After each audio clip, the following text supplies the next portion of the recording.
666 adalah bilangan manusia yang ingin menjadi seperti Allah. Ada 6 yang pertama di Kejadian 11, 6 yang kedua muncul di Kejadian di kitab Daniel pasalnya yang di dalam Daniel pasalnya yang ketiga, dan 6 yang ketiga muncul juga di dalam Wahyu pasal 13. Jadi itulah 666 ya.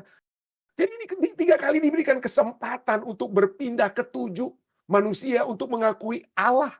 Tapi tidak mau, mulai dari zaman Babel di Lembah Sinar, Nebukadnezar, dan juga di Wahyu pasal 13. Manusia itu ya. Manusia yang ingin menjadi seperti Allah. Wahyu 13 ayat 8 katakan, dan semua yang ada di atas bumi akan menyembahnya. Yang harusnya disembah itu Allah, tapi dia senang kalau saya nih yang harusnya disembah. Orang-orang datang sungkem kepada saya. Dan kepada binatang itu diberikan mulut yang penuh kesombongan dan hujat, menyatakan dirinya memiliki apa? Kuasa, otoritas untuk mengampuni dosa. Baik, tadi malam kita sudah pelajari tentang karakteristik binatang dari Wahyu pasal 13. Kita lihat itu keluar dari kerajaan Romawi kuno, ya. Keluar dari kerajaan Romawi kuno, kemudian kekuasaannya yang lebih besar dari kerajaan apa? Romawi kuno. Romawi kuno itu hanya di Eropa, tapi sekarang ini binatang yang keluar dari dalam laut ini akan menguasai seluruh apa? Menguasai seluruh dunia, ya. Kecil, ini disebutkan dalam Daniel sebagai tanduk kecil, sangat kecil tapi sangat berkuasa. Sangat kecil namun sangat berkuasa. Dia memiliki mulut yang menghujat Allah. Menghujat Allah artinya dia merasa memiliki kekuatan, otoritas untuk apa? Mengampuni dosa, untuk merubah. Kitab Daniel bicara dia akan merubah waktu dan hukum. Waktu dan hukum dirubah. Ya. Kalau Anda melihat 10 hukum Tuhan, yang kita pelajari ini, yang kita tahu dari Alkitab itu, hukum hari Sabat itu hukum yang keempat. Ya. Hukum hari Sabat itu hukum keempat. Tapi kalau Anda melihat di dalam 10 hukum dari Catholic Bible, Anda lihat itu 10 hukum yang keempat itu di mana dia? Dia menjadi hukum ketiga. Loh, kenapa? Apa yang ada yang dihilangkan? Ada. Yaitu apa? Hukum tentang menyembah patung-patung. Patung-patung itu telah apa? Ditiadakan. Kenapa? Karena gereja yang menyembah apa? Patung-patung, ya. Gereja yang menyembah patung-patung. Anyway, jadi menghujat Allah. Berikutnya, kita akan tambah pada saat ini. Dia memiliki kuasa yang tidak tertandingi selama pelajaran tadi kita sudah baca. Selama 42 bulan. Wahyu 13 ayat 5 katakan, dan kepada binatang itu diberikan mulut yang penuh kesombongan dan hujat. Kepadanya diberikan juga kuasa untuk melakukannya 42 bulan lamanya. Kita sudah pernah pelajari, sudah beberapa kali terus terang di acara sekolah sahabat kita ini ya. Kita sudah pelajari, Wahyu 13 ayat 5 bicara tentang 42 bulan. Wahyu 12 ayat 6 bicara tentang 1260 hari.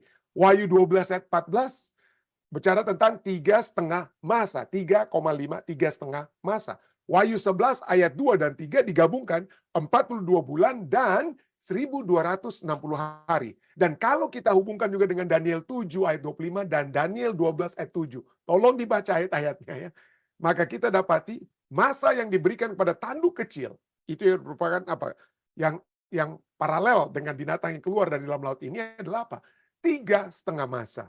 3,5 masa. Dan semuanya merujuk kepada satu jangka waktu yang sama. 3,5 masa artinya 3,5 tahun. 3,5 tahun kali 12 bulan per tahun sama dengan 40 apa ya? 42 bulan ya. Kalau dibagikan bukan ya. 3,5 tahun ya. Kalau 3,5 tahun itu 3,5 tahun dikali 12 jadi 40 apa? 42 bulan. 42 bulan kali 30 hari per bulannya ya. Dikali 30 hari per bulannya maka itu menjadi 1260 hari. Dan kita sudah melihat waktu lalu ya. 42 bulan ini dimulaikan 538 dan kemudian berakhir tahun 1798. Kenapa adanya revolusi Prancis? Revolusi Prancis yang terjadi. Nah, selama ini apa yang terjadi? Waduh, kekuasaan mutlak dimiliki oleh apa? Gereja. Itu dapat dikenal dengan istilah The Dark Ages. Kita sudah sering berapa kali kita di dalam acara sekolah sahabat kita ini, kita terus mempelajari dari bukti-bukti sejarah. Misalnya, history.com ya, bicara tentang sejarah. Itu bicara tentang kekuatan, tentang ada satu istilah yang disebut dengan istilah inquisition ya, atau inkuisisi. Apa itu inkuisisi? Inkuisisi Ini artikel bukan yang dibuat oleh saya, bukan dibuat oleh Gereja Advent. Dikatakan apa? Inkuisisi adalah sebuah badan berkuasa yang didirikan di dalam Gereja Katolik untuk membasmi dan menghukum ajaran sesat di seluruh Eropa dan apa? Di ajaran Eropa di seluruh Eropa dan apa? Bahkan di Amerika dimulai pada abad ke-6, abad ke-12 dan berlanjut selama ratusan tahun ya. Dan inkuisisi ini terkenal ya. The Inquisition is infamous, terkenal for the severity of its torture. Dia terkenal karena kejamnya penyiksaan yang ia lakukan. Ya. Di Spanyol saja ya, selama 200 tahun ya, berkuasanya gereja, maka ada 32.000 orang yang apa? Yang dibinasakan atau dibunuh ya pada saat itu. Nah, The Inquisition dikatakan, Inquisisi berawal dari penganiayaan terorganisir. Dari apa? Dari agama Kristen non-Katolik yang dianiaya ya, non-Kristen Katolik di Eropa ya, dan Anda bisa terus lihat bagaimana ini terjadi. Tetapi bukan hanya kepada orang-orang yang namanya Katarist yang dianiaya, tetapi during the same period dikatakan, pada periode yang sama, gereja juga, the church also pursued the Waldensians in Germany and Northern Italy. Jadi gereja juga mengejar kaum Waldensia di Jerman dan Italia Utara. Ya. Jadi dan pada tahun 1231 Paus Gregory menugaskan Ordo Dominikan dan Fransiskan untuk mengambil alih tugas melacak para yang dianggap para apa? Yang menentang gereja, para bidat heretics tersebut. Dan ini ditulis, ini buku sejarah. Kalau kita membuka buku sejarah, terus terang saja, kita membuka buku sejarah seperti God's Jury ya yang ditulis oleh Cullen Murphy, dia katakan apa? Bahwa juri Tuhan, paus atau gereja saat itu dapat menjadi jurinya Tuhan yang menentukan mana nih orang yang salah, mana yang harus dihukum, mana yang harus dibinasakan ya. Jadi inkuisisi dan ditulis ini juri Tuhan, inkuisisi dan pembentukan dunia modern, the Inquisition and the making of the modern world. Buku lainnya berbicara tentang apa? Yang ditulis oleh Michael Kerrigan, dia bicara tentang apa? Sejarah kelam, the dark history of the Catholic Church. Bicara tentang perpecahan, perang, adanya inkuisisi, pemburuan penyihir, skandal, dan apa? Skandal dan korupsi yang ada itulah sebabnya. Sekali lagi, kalau Anda adalah orang Kristen Protestan, Anda tahu kenapa sampai gereja Protestan itu muncul? Oleh sebab gereja ya pada saat itu dianggap misalnya oleh Martin Luther telah murtad. Gereja telah murtad ya. Itulah sebabnya Martin Luther membuat apa? Sola Scriptura, sola fide, sola apa? Sola gratia. Karena gereja yang telah bertentangan melawan Alkitab, tradisi-tradisi gereja ya, yang telah melawan Alkitab. Jadi itulah ya. Jadi kita lihat di sini bagaimana pada saat selama 42 bulan, 1260 hari atau 1260 tahun tersebut, gereja memiliki kuasa yang mutlak sampai terjadi revolusi Prancis. Napoleon tugaskan Jenderal Berthier tahan paus, tangkap paus ya. Dan akhirnya apakah itu berarti bahwa dia tidak ada lagi? Tidak ya. Lukanya dapat kita katakan sembuh ya. Lukanya menjadi sembuh. Jadi keluar dari kerajaan Romawi, kekuasaan lebih besar, lalu apa? Mulut yang menghujat Allah, memiliki kuasa tak tertandingi selama 42 bulan. Dan poin terakhir yang kita pelajari pada malam hari ini adalah memiliki bilangan namanya.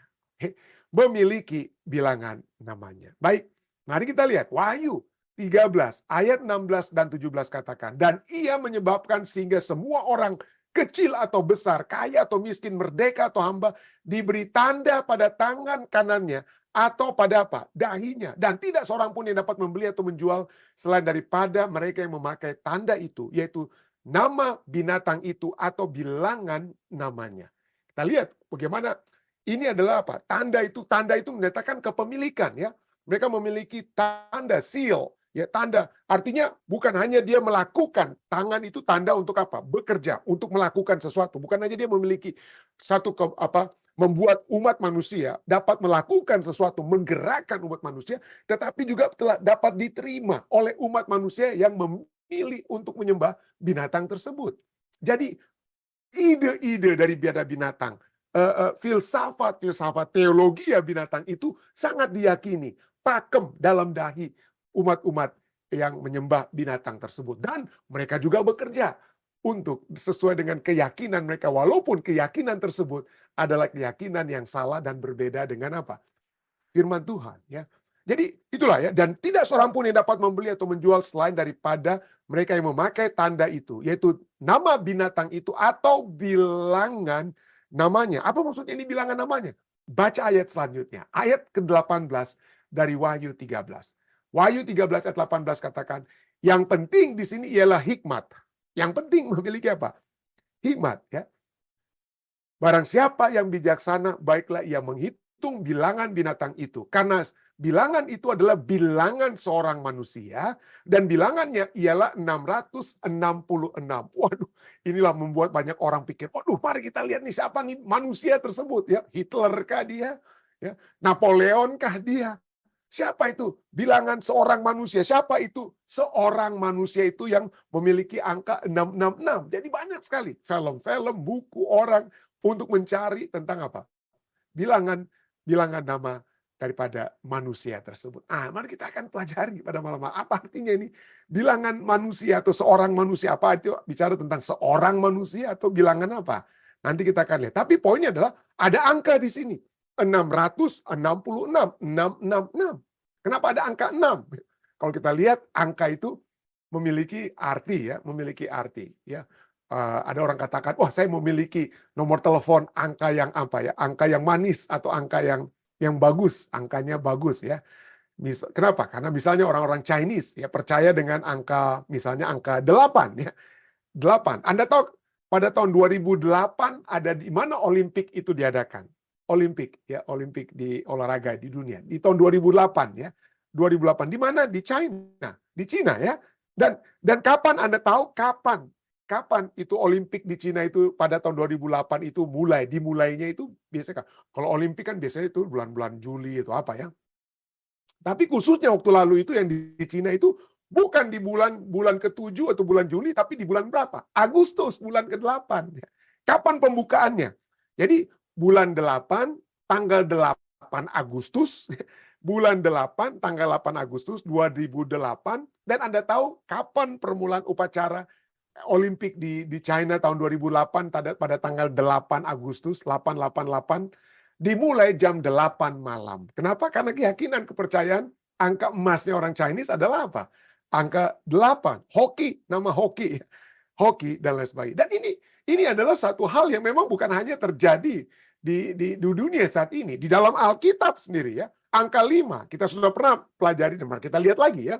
Angka 5 itu ada menunjuk kepada satu tempat. Apa itu? Nah, misalnya, mengapa ada Torah? Torah itu adalah 5 kitab Musa, Kejadian, Keluaran, Imamat, Bilangan, Ulangan. Kenapa ada 5? Ya, kenapa ada 5? Berikutnya, berapa banyak sajian makanan yang diterima oleh Benyamin pada saat Benyamin datang, ya, bertemu dengan saudara-saudaranya, itu bertemu dengan Yusuf. Yusuf belum memperkenalkan dirinya. Berapa banyak makanan yang lebih diterima oleh Benyamin dari Yusuf? 5 kali lipat, 5 kali lipat, ya. 5 kitab Musa, 5 kali lipat. Apalagi berapa banyak pakaian yang diberikan kepada Benyamin? Baca ke ayat-ayatnya, Kejadian 45:22.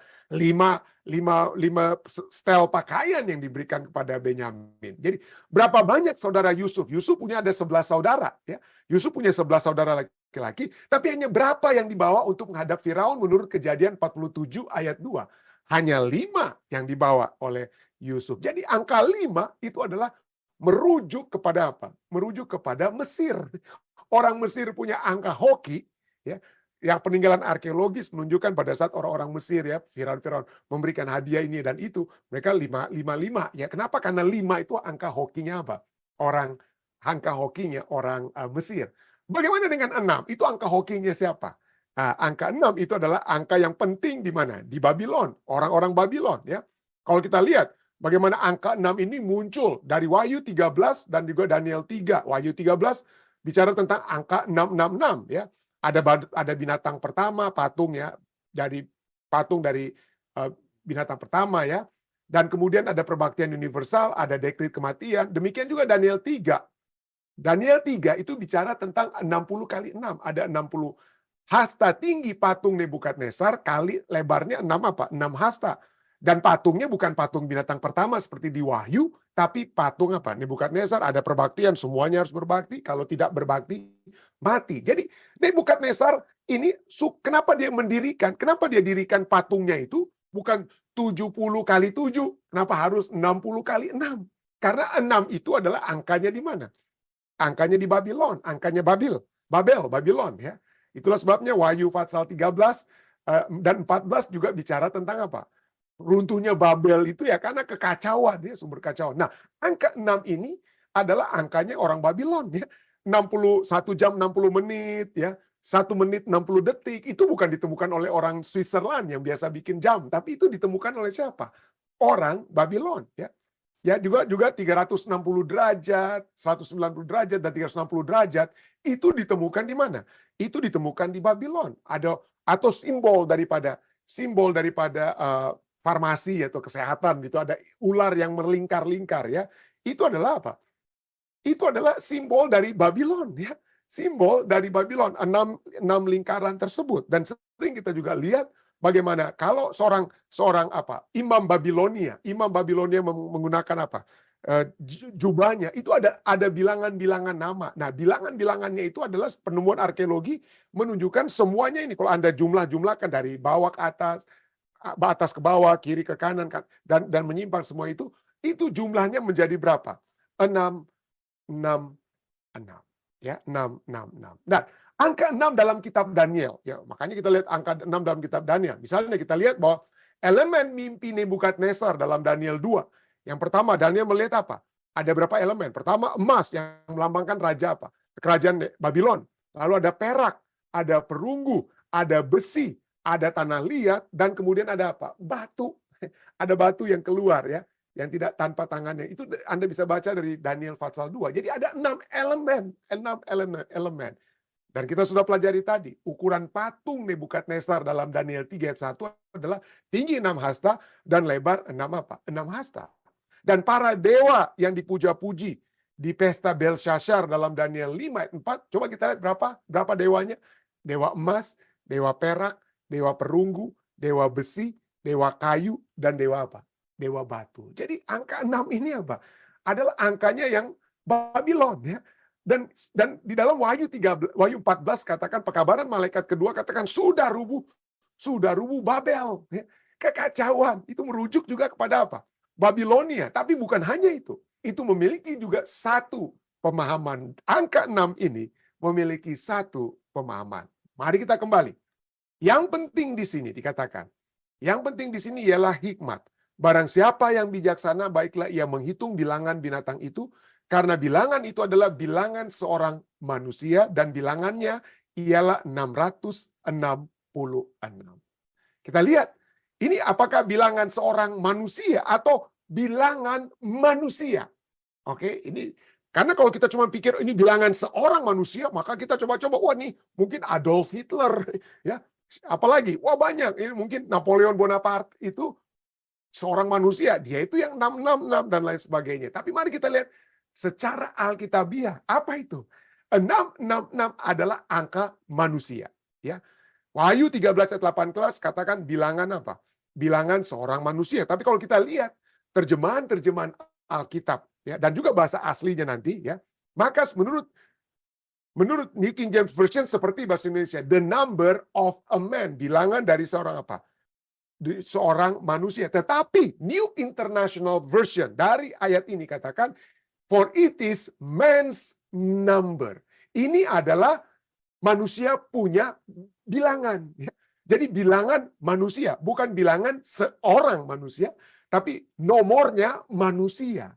Nomornya manusia. Nah, kalau kita terus pelajari, maka kata Yunani asli dari teks tersebut dapat diterjemahkan bilangan seorang manusia, betul, atau bilangan manusia. Makanya Alkitab Indonesia menggunakan apa? Bilangan seorang manusia. Walaupun New International Version menyatakan apa? Bilangan manusia atau bilangan umat manusia. Kenapa? Kenapa angka 6 ini merupakan bilangan umat manusia, bukannya bilangan seorang manusia? Kenapa? Karena angka 6 itu adalah kalau hari penciptaan, hari ke-6 itu manusia diciptakan bukan hari pertama, kedua, tiga, empat, lima. Bukan. Manusia diciptakan pada hari ke-6. Jadi hari ke-6, hari Jumat adalah hari diciptakannya apa ya? Hari diciptakannya manusia. Jadi ada banyak ahli Alkitab juga yang katakan bahwa 666 atau triple 6, 6 yang muncul 6 yang muncul 3 kali itu adalah manusia yang fokus ke dalam atau pada dirinya sendiri, pada caranya sendiri dalam melakukan sesuatu, pada aktivitas dan kreativitasnya sendiri seperti kesombongan Nebukadnezar yang bertentangan dengan sumber segala kreativitas yang sebenarnya. Jadi manusia yang apa? Berfokus. Manusia hanya melihat dirinya sendiri. Manusia yang menyatakan tidak ada Allah lain. Saya sudah menjadi seperti Allah. Saya sudah menjadi seperti Allah. Ada satu statement yang ditulis oleh Neil Beatrice, ya. Neil Beatrice dalam The Concept of Character in the Apocalypse with the Implication for Character Education. Ya, Anda bisa Google dan Anda bisa lihat juga di sini. Dikatakan apa? 6 itu sah. 6 is legitimate. 6 sah. Angka 6 itu sah jika mengarah ke 7. Jika dapat pindah ke 7. Itu, angka 6 itu mewakili manusia pada malam pertama keberadaannya memasuki perayaan kekuatan kreatif Tuhan. Kemuliaan makhluk itu benar jika mengarah pada kemuliaan Tuhan. Jadi kalau kita angka 6 itu mengarah kepada Tuhan, maka itu yang bagus. Dari 6 ke 7. 7 ya. Dari 6 ke 7.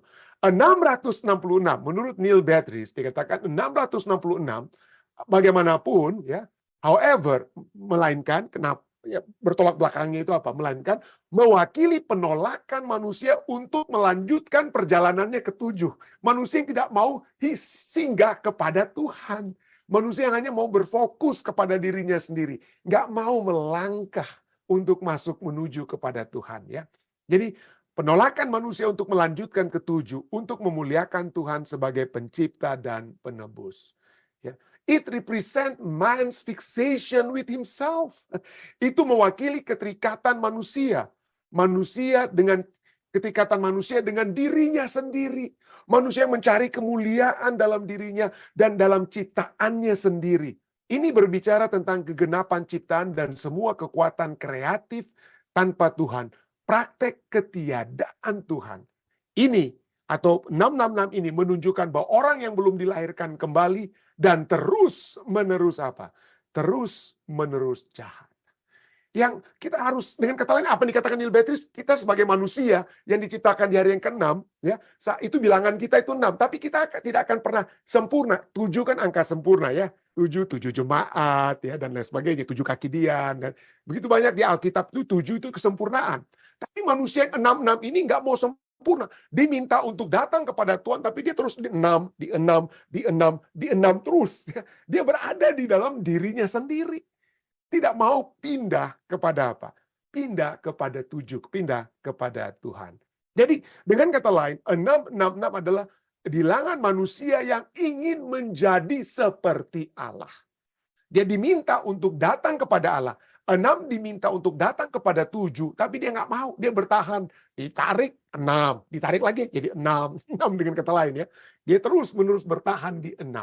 Atau 666 ini, kita lihat 6 kali pemunculan pertama, muncul di Kejadian pasalnya yang ke-11. Nimrod dan semua yang mendirikan menara Babel. Itulah kemunculan manusia yang ingin menjadi seperti Allah. Mari kita mendirikan menara yang puncaknya menuju ke langit. Jadi itu 6 yang pertama. 6 yang kedua, gantinya belajar daripada menara Babel yang gagal, Nebukadnezar mendirikan patung ya. Patung Nebukadnezar itu yang tadinya Tuhan sudah berikan mimpi kepada dia dan diinterpretasikan oleh Daniel, hanya kepalanya dari emas. Tapi di dalam Daniel 3, ini Babel ini yang ingin menyaingi, ingin menjadi seperti Allah, dia rubah. Betul mimpi datang dari Allah, kepalanya dari emas. Tapi saya Nebukadnezar, saya ingin buat itu seluruhnya itu dari emas. Dan semua orang harus menyembah. Itulah Babel kedua. Dan di dalam Wahyu pasal 13 kita melihat kemunculan Babel yang ketiga. Dan 6 yang ketiga. Ada 6 yang pertama di Kejadian 11.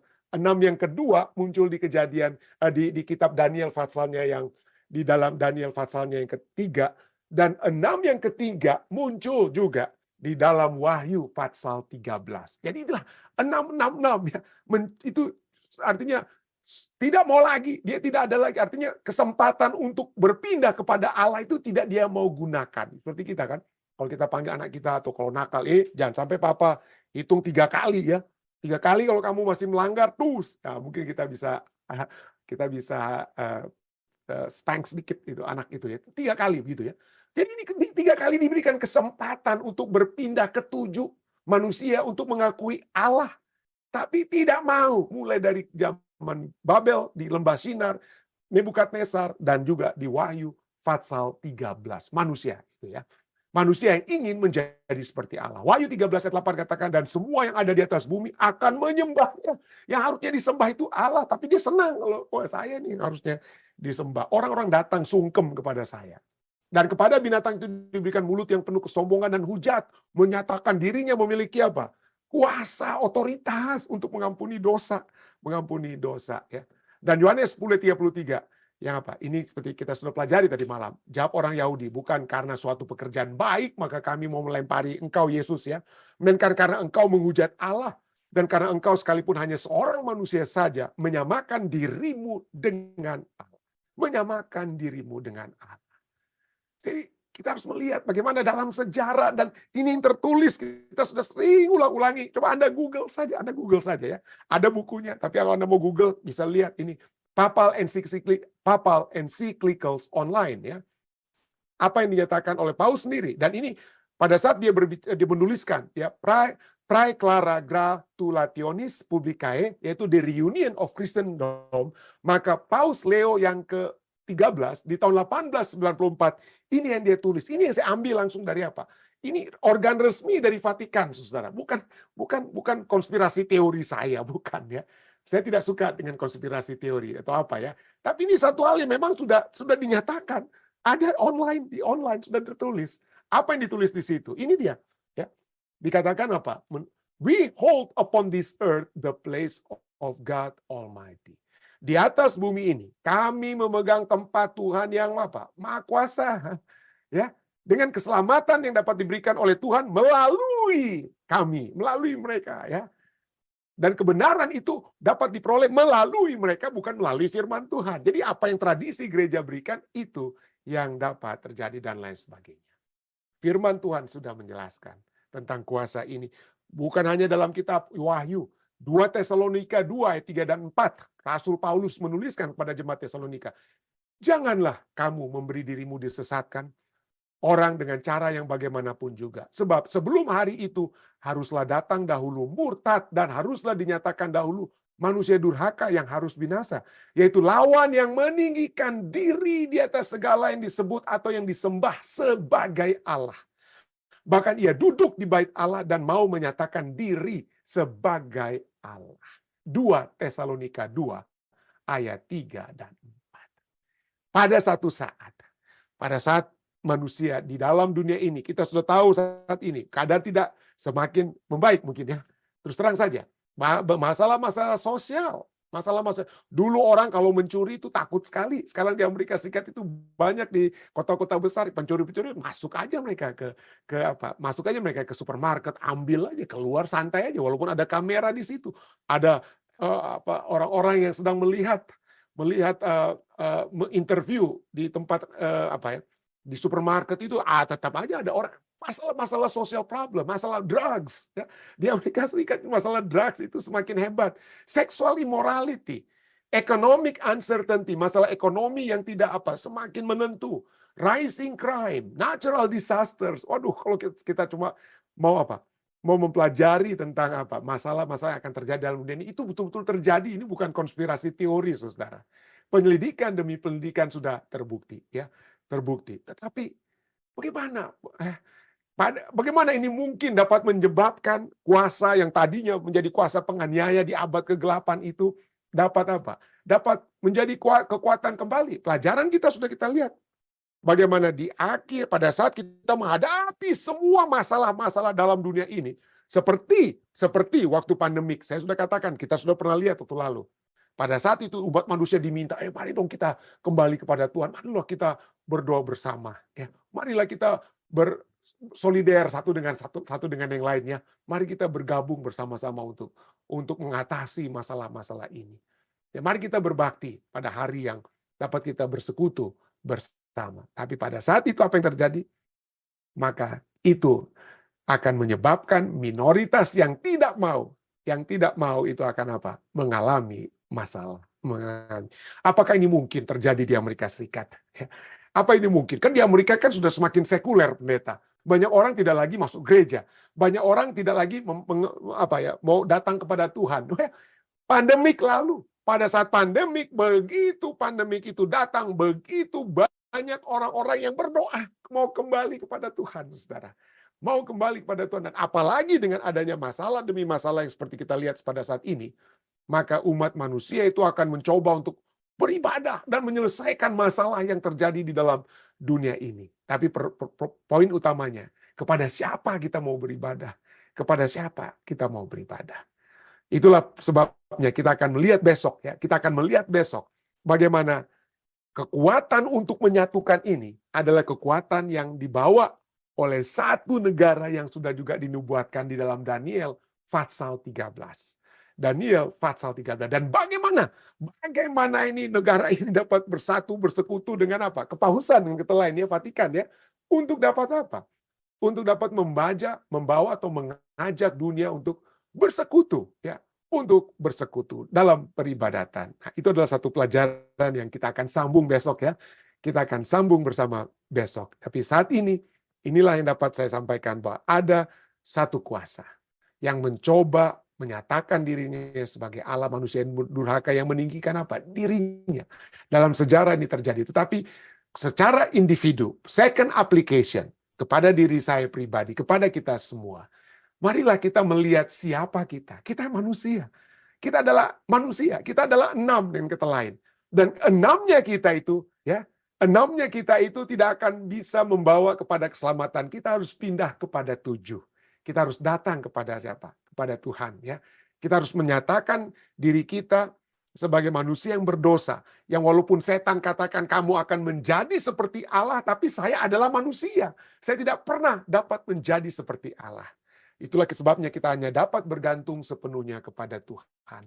Tidak sombong, tidak merasa diri lebih tinggi daripada orang lain. Kalau kita merasa diri kita lebih tinggi daripada orang lain, maka kita sudah menyatakan diri kita menjadi seperti apa, ya? Menjadi Allah atau disembah-sembah karena mungkin kita punya posisi, kita punya kekayaan, kita punya ini dan itu. Kita tinggal di Amerika, makanya orang-orang di Indonesia sungkem-sungkem kepada kita. Hati-hati. Hati-hati, ya. Kalau itu terjadi, maka kita sedang menjadi yang dikatakan dalam 2 Tesalonika 2 ini, manusia durhaka. Saya berdoa kiranya tidak ada seorang pun di antara kita yang meninggikan dirinya, ya, dan menyatakan diri walaupun secara tidak langsung sebagai Allah. Sadarlah, kita semua adalah manusia yang berdosa yang membutuhkan kasih karunia Allah di setiap harinya. Kiranya ini dapat menjadi bagian kita semua, ya. Saya bawa ini dalam nama Yesus.